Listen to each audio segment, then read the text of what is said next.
Hey, Mike. I need to talk to you about something I found. It's a video game for the original Sony PlayStation. And what I found, I can't even begin to explain. Please, though, just hear me out. I just left my house about an hour ago and am now writing this to you. Please don't laugh at me or make jokes. Okay, I'm being absolutely 100% serious about this. And maybe you can even see it sometime, so that you know I'm not lying to you. Okay, here goes. I had rushed home as fast as I could from the thrift shop in town. You know, the one that had just opened a few weeks ago? Anyway, the first time inside, I found an absolute steal. When I went in, you know I was searching for two things, and two things only, right? Video games and consoles. As you may know, and remember me saying, anyway, I've been trying to start a physical collection of anything PlayStation 1 related. Anything basically I could get my hands on, right? And when I was going around the store, I spotted this specific area where, you know, there were monitors, TVs, PCs, laptops, whatever. And, you know, boom. Old gen and even new gen consoles. That's when I saw that they had a couple of PlayStation 1s on the shelf further down below. I asked the man who was working in the shop how much a PlayStation 1 priced for. I didn't see a price tag at the time. And he asked me if I wanted just the console or if I wanted to pay more for the bundle pack. I looked at him and looked down at the console. And when I looked back up at him, I asked him two questions. Basically, how much is it for the bundle pack? And what's included with the bundle pack? He replied back, the console is $45. The bundle pack, however, was $125, but included an extra memory card, an extra controller, and 7 games. I mean, all that for $125. I didn't think that seemed like a bad deal at all, right? To be fair, I wanted the PlayStation regardless, but I mean, this pack was a steal. I couldn't resist that. I then simply asked the man one final question. If I could see the games that were included with this bundle. And to my surprise, he pulled them out. This was the order of them. Note, all games actually had all of the cases included too. Some were Black Label and Green Label, which are well known as the greatest hits. Okay, so here goes. We have Ape Escape with the Black Label. Tekken 3, this one has the Green Label. Twisted Metal 2, Green Label. Resident Evil Director's Cut, fuck yeah, Green Label. Final Fantasy 8, Green Label. Siphon Filter, Black Label. And then Hopeless. Hopeless was the only game that didn't have a label color. It only had a case and actual art of a man covering his eyes with both hands. You could see that he's peeking through as his fingers are slightly opened. In the background, there are what looks to be different shades of eyes hidden behind him in a blacklit background. The title above written in what I can describe as a combination of bold and serif type letters in this pink reddish color. Now before this, I had never heard of a game on the PlayStation called Hopeless, and I proceeded to ask the man about the game itself, but he simply shrugged and said it was part of the bundle, and, well, point blank, to take it or leave it. If you couldn't tell already, I really wanted this bundle. It would be a great start for my PS1 collection, so I obviously decided to take it. I took out my $125 as the guy went to get a big box to gather my buyings.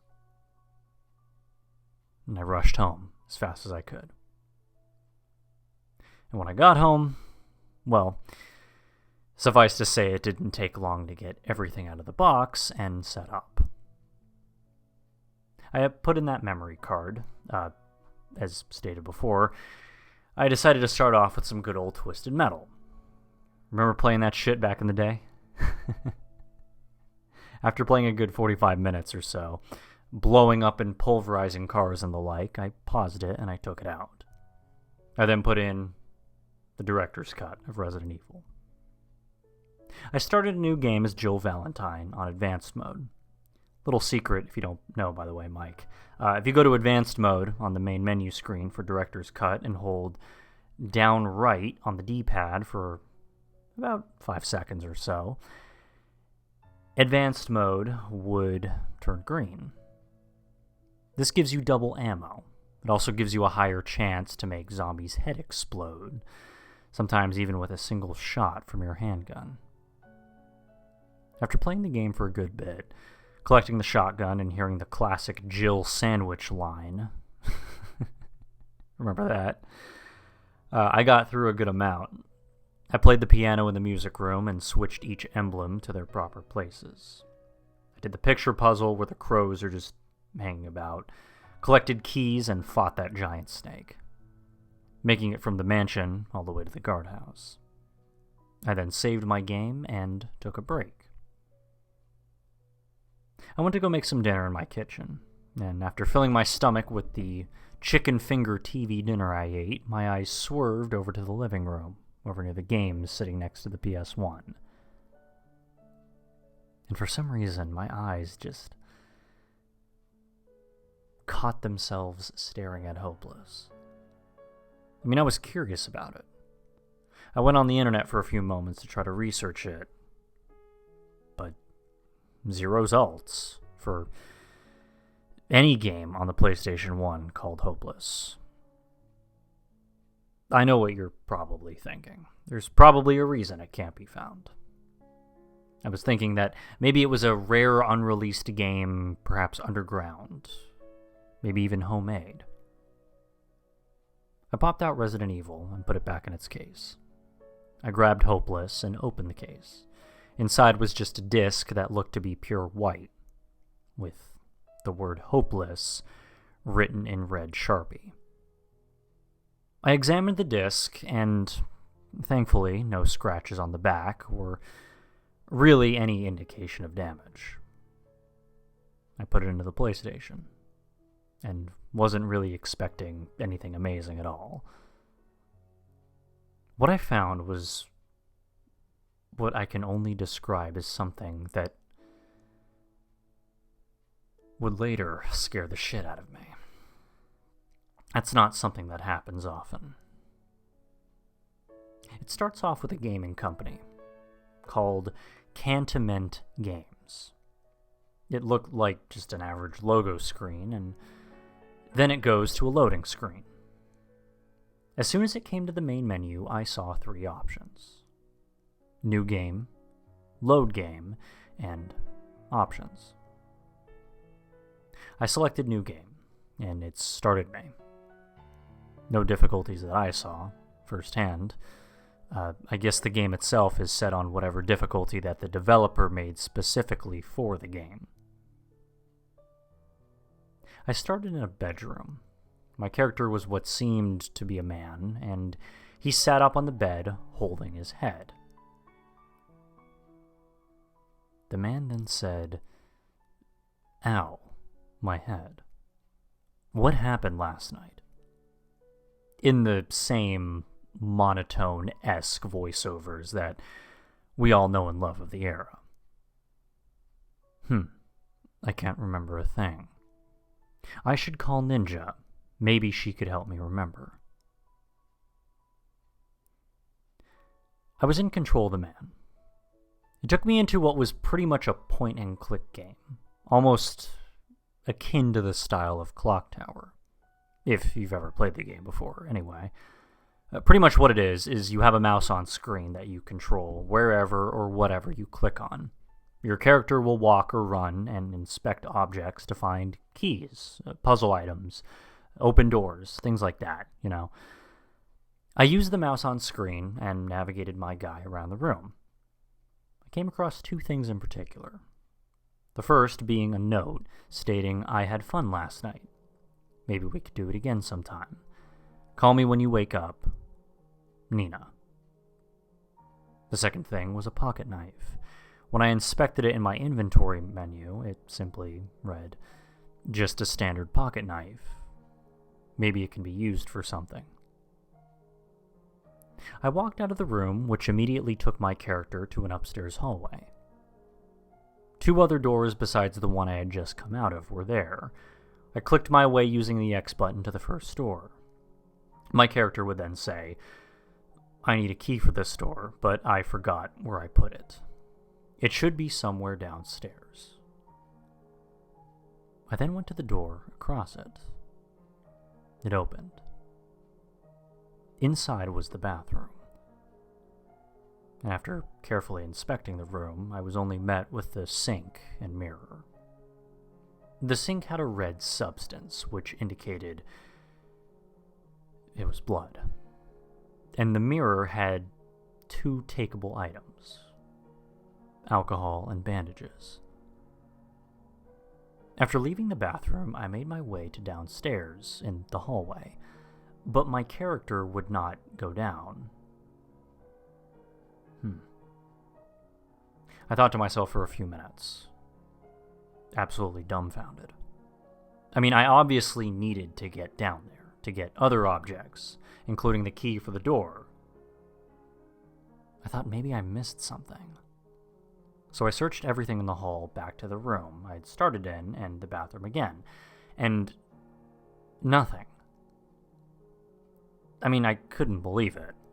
I was trying to get into a game I'd never played before, and I had no idea what I had to do to progress. I just had my character standing there motionless as I kept trying to figure out how to get myself out of this fucking hallway. And at that moment, that's when I actually noticed something. I was being watched. Not in real life or anything. My character in the game was being watched. See, on the walls in the hallway, in specific areas, were these eyes watching. Like they just appeared out of nowhere, and I didn't even realize it till now. I grabbed the controller and took my character over to one of the pairs of eyes on the wall, and as I clicked the eyes, my character was then swallowed into what seemed to be just a pure dark screen. At first I thought the game just fucked up on me, as it took quite a good minute to let me know something was happening. My character now, in what seemed to be the hallway again, this time clear. I mean, it was nighttime, but it was clearer now. It's hard to explain. It was dark, and there were windows of the hallway. But text then prompted my screen. My character said, "What was that? What did I do? Where am I?" The noise of glass being broken and screaming girls came flooding through the speakers of my television. I turned the volume down. Freaked out, I tried to pause the game, but it just wasn't possible. No matter what I did, I couldn't pause the game. That's when I saw this man. He was dressed in all black, dark hair with his hands over his eyes. He was making his way towards me, walking in a very disturbing way, almost as if he was floating. The noise of the glass and screaming continued, and it just got louder the closer he got. That's when I decided to try to run. I ran to the door of the room that I started in, but it was locked. I ran over to the stairs again, seeing as I couldn't go to the other doors with the guy standing in my way in the hall. This guy was just getting louder. And just fucking creepier, the closer he got. The stairs actually led me down. The loading screen came up with the glass and screaming abruptly ending. Silence, finally. Taking forever to load, almost 3 minutes, I would say. I was now downstairs. My character's heartbeat could be heard, and a yellow caution sign displayed above the screen. I went into my item inventory to see if I had that pocket knife still, and thankfully, to my surprise, I did. I checked to see if I could equip it, but no dice. I got out of the menu. I then walked to the front door of the house I was in, my character running to it, but not budging open. My character would then say, "It won't open no matter how hard I try. What the hell is happening?" I then go left to what is the living room area of the downstairs, and there is now a set of options that appears on the screen with a single question. Simply asking, what should I do? With option 1 being hide behind the couch, option 2 being run into the other room, and option 3, give up. It's hopeless. I selected option 2. My character then ran into the other room. The screen then asked me if I wanted to save my game. Yes or no. I picked yes, and the game was then saved. I breathed a sigh of relief. I was now at a point where I could power off the PlayStation. I went to get me a drink of water to calm myself down. I mean, not to sound like a baby, but I gotta say, this was actually pretty terrifying. But what happened next, I can't even begin to explain. See, my PlayStation then powered on. Right. I was shown the main menu of the game with that sound of glass breaking and screaming girls again. I walked over to it, and I unplugged the PlayStation, immediately turning it off. I then grabbed my car keys and my laptop and decided to go out for a while. I mean, I'm freaked out, to say the least. I really don't want to play it until it's either daytime or if someone is with me. I was hoping tomorrow you'd come over and hang with me. Just so you can see this for yourself, man. I mean, this is, bar none, the scariest shit I've played since Fatal Frame 2. And it's apparently been out longer. Anyways, dude, please email me back as soon as possible. I know this is the only way to get a hold of you for now. Just, if you can, come over tomorrow. Thank you, man. Anthony Benton.